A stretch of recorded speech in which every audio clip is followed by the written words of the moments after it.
All right, so we are here to talk about Zack Snyder's Justice League, and holy hot damn, that movie was amazing. Amazing. Like, I was not expecting it to be as good as it did, and it turned out to be a lot more than I had expected. I didn't expect it to be as good as it came out, and man, um, I am still floored on what just happened. Not, still not the best DC movie of all time. That title still goes. Oh, where is it? Do I still got it right here? That title still goes to BAM! My boy, Dark Apocalypse War, with all the hotness that is. This is still the greatest DC movie of all time, but I gotta give it up to this one. This makes it, this honestly, this probably makes it to my top three. Oh my god, here, let me actually read you something that one of the dudes actually sent me from the community, had sent me in a message. So here's the full rundown. He goes, and this is from Dread Skirts. Dread Skirts. He's always in the chat, and he saw what we were talking about this movie before, and so he sent me this whole entire rundown of what was actually happening. So he says, in 2016, Justice League begins principal photography not too long before BVS comes out. WB fights with Snyder to alter things and make an overall tonally lighter movie due to the general response of BVS. And as we all know, BVS wasn't the best. So I can understand WB being like, hey, okay, we need to change some things. 2017 principal photography is near completion when Snyder's daughter, Autumn, commits suicide. Snyder continues to finish up principal photography and fight with WB until he, as he roughly puts it, couldn't fight two battles anymore. He steps away near the end of shooting. Josh Whedon is brought in for nearly unprecedented $300 million reshoot to go all in on heavily altering the movie and simplify the story. Change the tone and make more changes to make it more digestible to the general audience. Junkie XL is replaced by Danny Elfman to score the movie, later admitting he winged it. So the movie had a lot to do with the music as well. And one of you in the chat just said, oh, I didn't like the music. Well, the 2017 version wasn't the best either. So yeah. Late 2017, Justice League comes out in November. It is later revealed that only 30% of the 2-hour theatrical release is made up of shots Snyder directed. This comes alongside all the altered key CGI, different existing takes, and music. I don't know what he was going for. Why would he think that a 4-hour movie would make sense to put together for a theatrical release? That's why I kind of side with WB in that aspect of telling Zack to, like, hey, you need to calm down, or hey, you need to change some things. He made a 4-hour, like, that was his original idea, to make a 4-hour movie. That's insane. No company would want that. I can understand if he tries to make a three-piece, separate movie, and he tries to do it like a trilogy or something like that. But I don't think that's what WB was going for. They just wanted a movie. And since he was going for that, they were like, what is happening? And since BVS didn't really make the cut, I'm not surprised that they actually did it to him. It's just the fact that Josh Whedon, well, we all saw, what happened with the 2017 Justice League. Okay, so continuing. Between 2018 and 2019, the Release the Snyder Cup campaign gets very popular, consistently putting together awareness and fundraising efforts to show interest for the Snyder Cut, as well as raise money for the American Foundation of Suicide Prevention. This culminates into the 2-year anniversary of the theatrical release, when Gal Gadot, Jason Momoa, Ben Affleck, and Jeremy Irons all tweet release the Snyder Cut. Shortly after, Zack and Deborah Snyder get a call from their agent about a deal moving forward to put proper Snyder Cut together. 2020, Snyder Cut is announced in the spring. His production company is handed over $70 million after they already spent $300 million. Jeez. To finish the switch back to CG, rescore, re-edit, and shoot an additional 5 to 10 minutes. Fall 2020, Ben Affleck, Jared Leto, Ray Fisher, Ezra Miller, and more are brought to the film for the additional footage. The footage amounts to 6 minutes of the final movie. Every other new bit of the 4-hour movie is from existing footage shot in 2016 and 2017 before Whedon came on. 2021, so Justice League goes from 30% to 100% Snyder, and from 2 hours to 4 hours. Everything is expanded upon. The movie is once again scored by Junkie XL. Any shot that appeared familiar are shots that Whedon did not discarded from the heavily altered that was from 2017. The movie is in 4:3, and yeah, this was the big thing for me, is why is the movie 4:3 aspect ratio? The movie's in 4:3 because apparently Snyder is a huge photog nerd. They made the top and bottom of the frame longer, as well as the aspect ratio is similar to the photo takes. So that's just, again, some of the weirdest decisions that Snyder is doing to make this movie.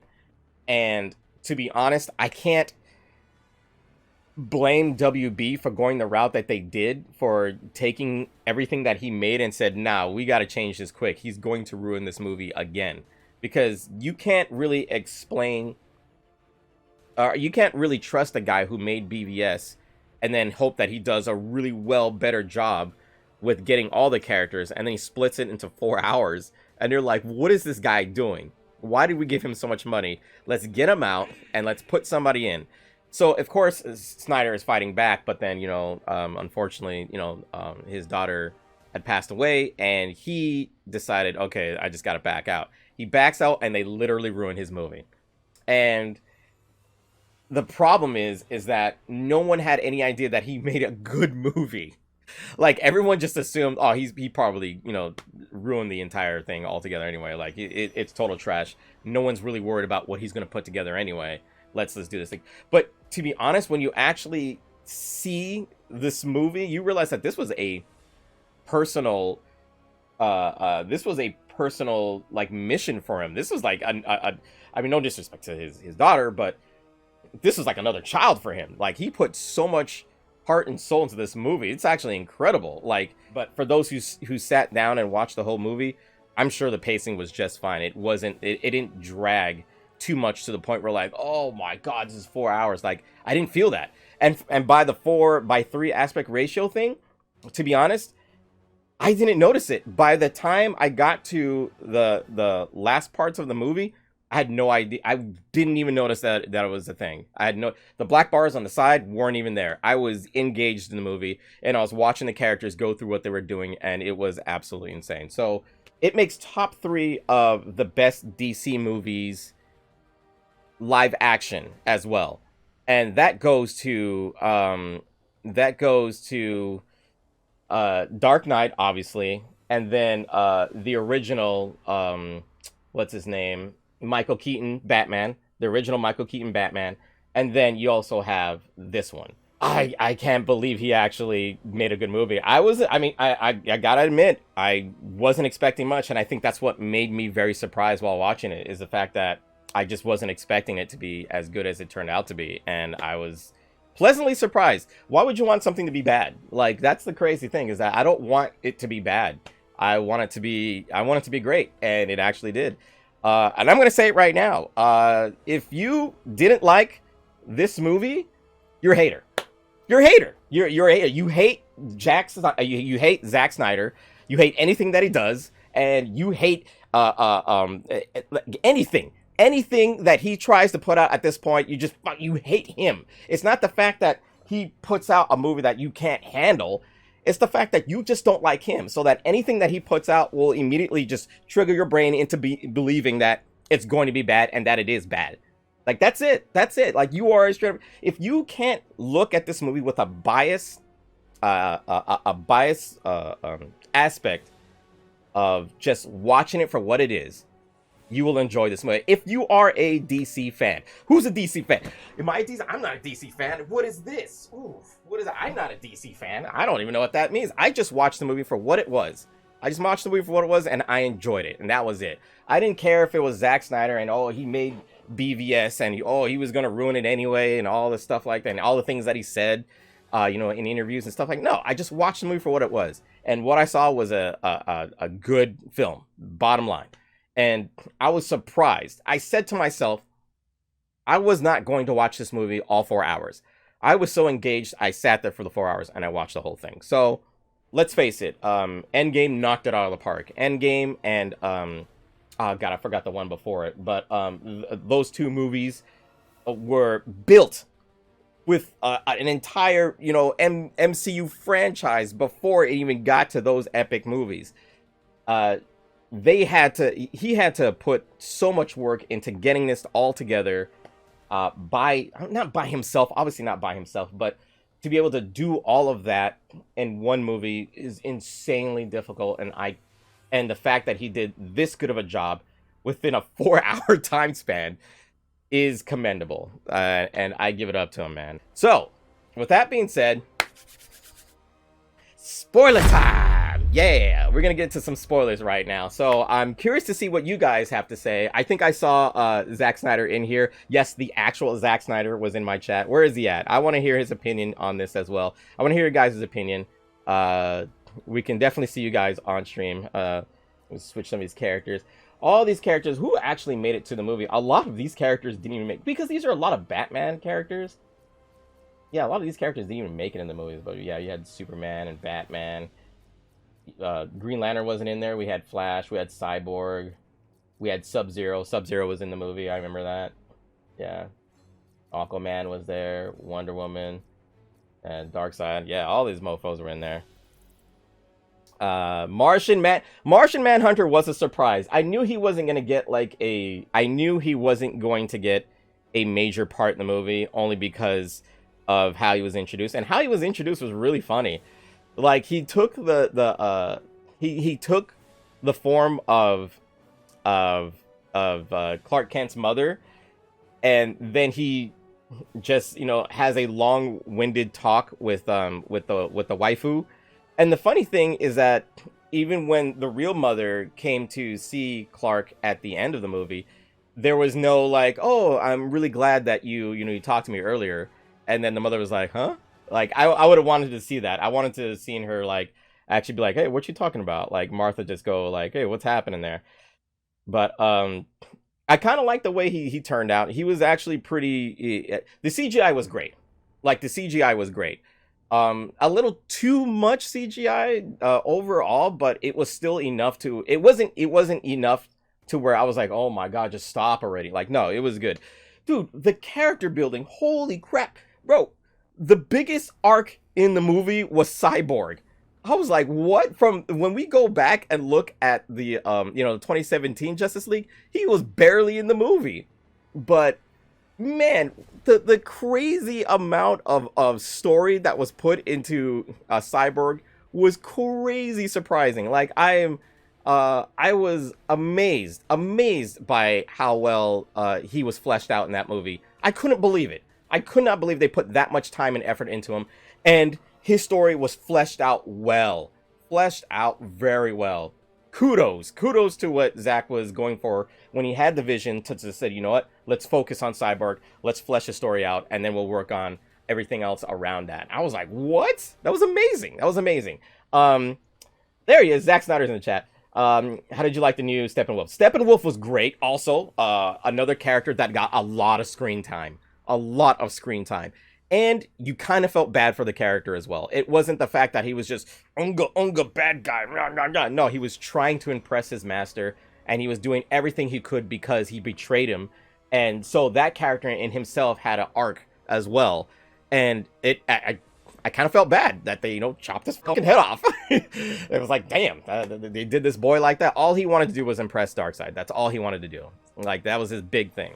And he got wrecked for it. And that's fucked up. I felt bad. It's just, he was an asshole, though. I mean, man, did you see that first scene, though? Did you see that first scene where he was going up against the Amazons? And the Amazons were jumping off the horse, sliding on the ground, and then throwing the bow and arrow right before he kills them. And then the other girls were jumping off the other horses, grabbing the bow and arrow and running off. And they're going, we got died. And he just jumps into the air, slams down on the ground, and goes, now, that, bah, smashes people up in the air. I was like, what the hell is going on? That was in like the first 10 minutes of the movie. I was like, yo, this is insane. Bro, no, the movie was this.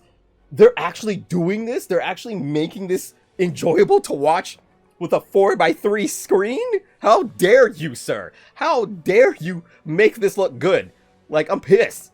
Another character that that didn't get a story fleshed out, but I still felt attached to him was Flash. And they were kind of going with like that love story with I think it was him and the chick at the beginning where he saves her. They were going with something with that. I know that that will still get fleshed out a little later. And almost everything he did got slow-moed down. Iris, there you go. Her name was Iris. Everything that they did got slowed down, and it was so sick. Like, only things that, I mean, I gotta talk about some of the stuff that I didn't like. And I didn't like Batman's outfit at all. Like, that was, like, it looked so corny. That looked lame as hell. Like, and then he put on, like, the shades over the eyes. And I was like, what is happening? Like, why does he look so bad?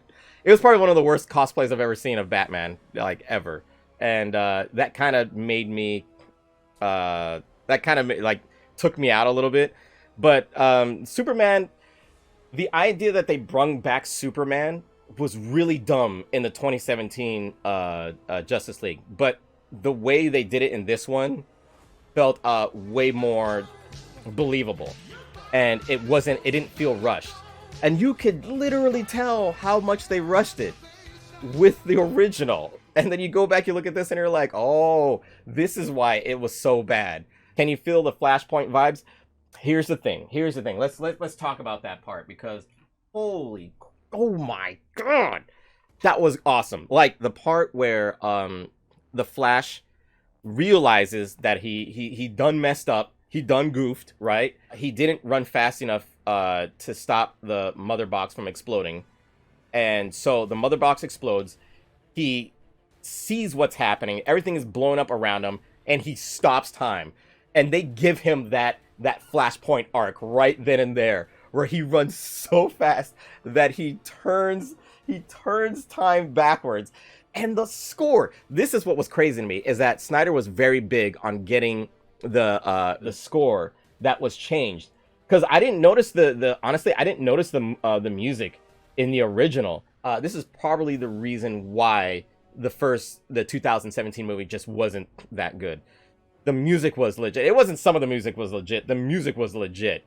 Like, it was like, this is what I love about superhero movies, is when you take your superheroes and push them all to the limit.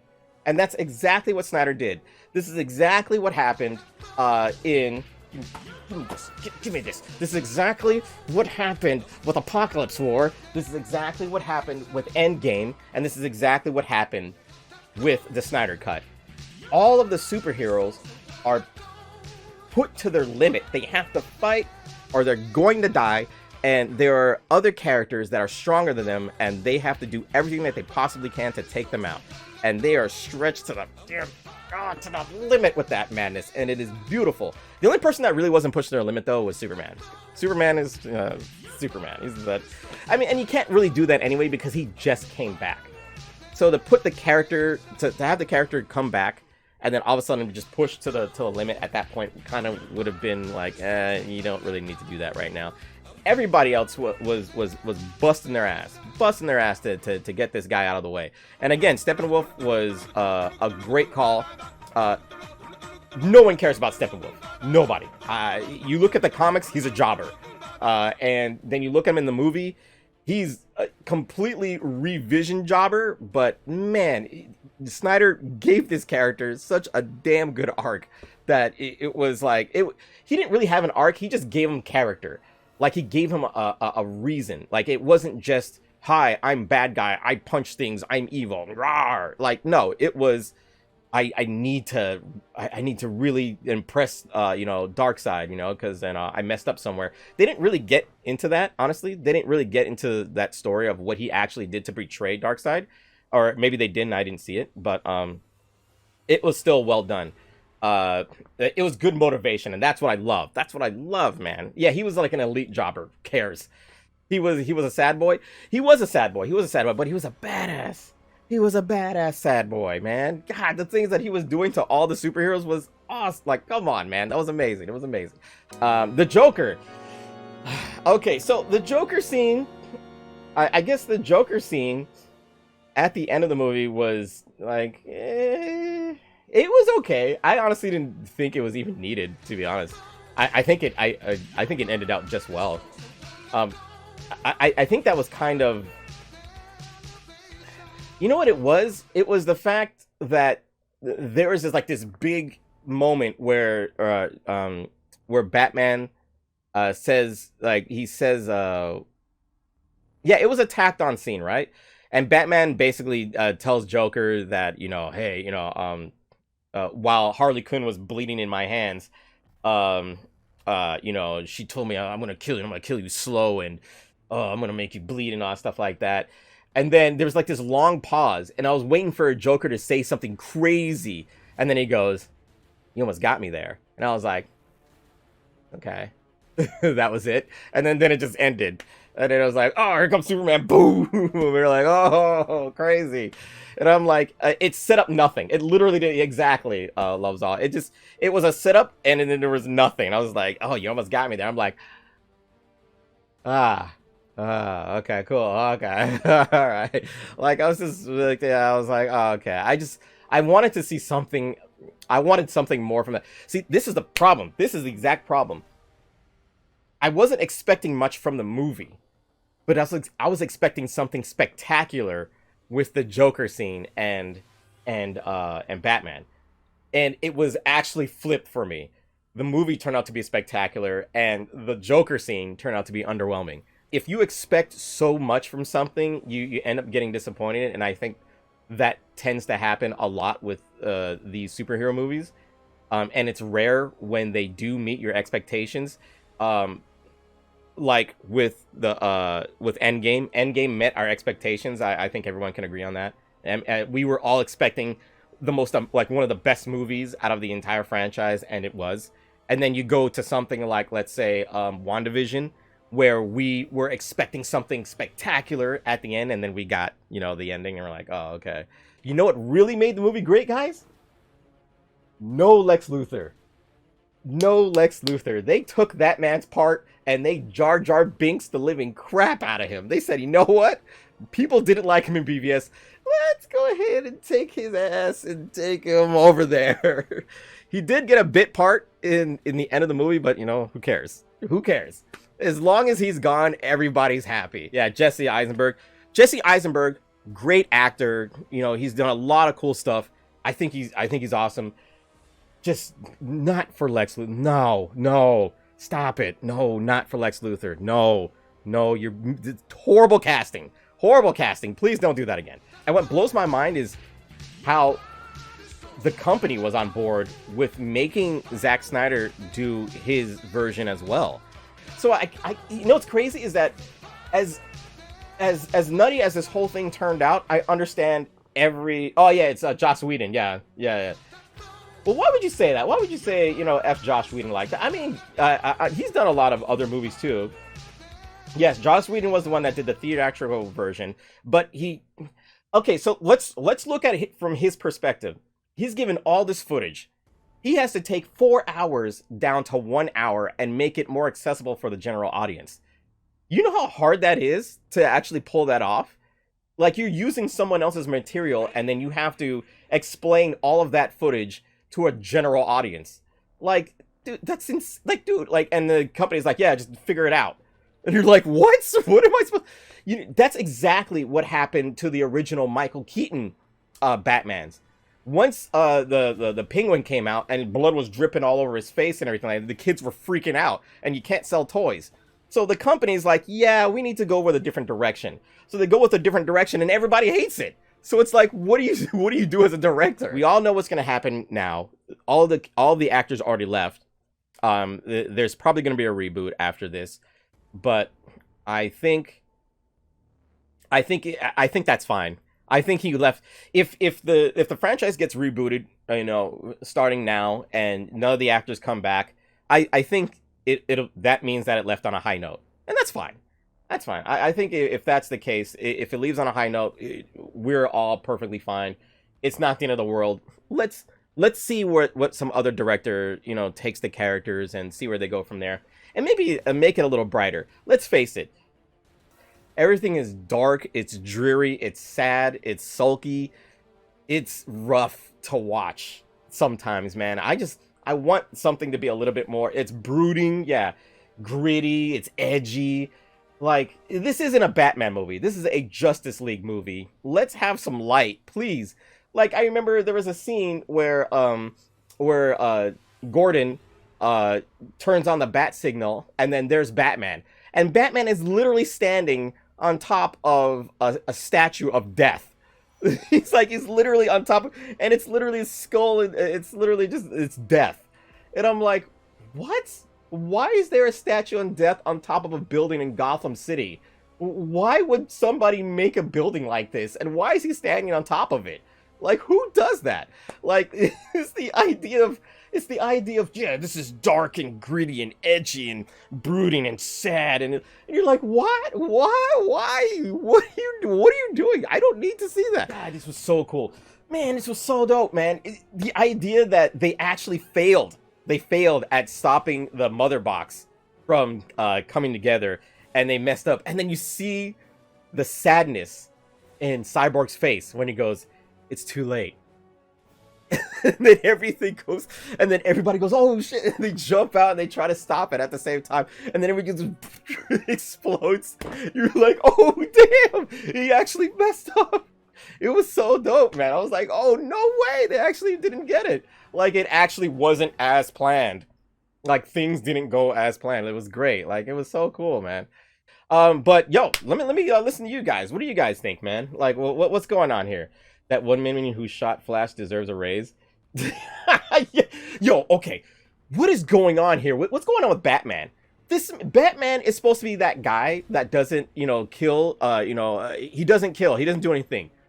This man's running. So what? Alien lives don't matter? Is that not a thing? You know, you do realize that these aliens used to be other people from other planets. They had, you know, kids. They had wives and like, what the? This man didn't give a damn. He shot the dude right in his face. He shot him. He had a gun, and he was laying them down. He was wiping. I'm like, Ben, please calm down. Why are you doing this? Dude, like, what? Like, at what point does Batman just kill indiscriminately all these aliens and not give a damn about what the hell is happening?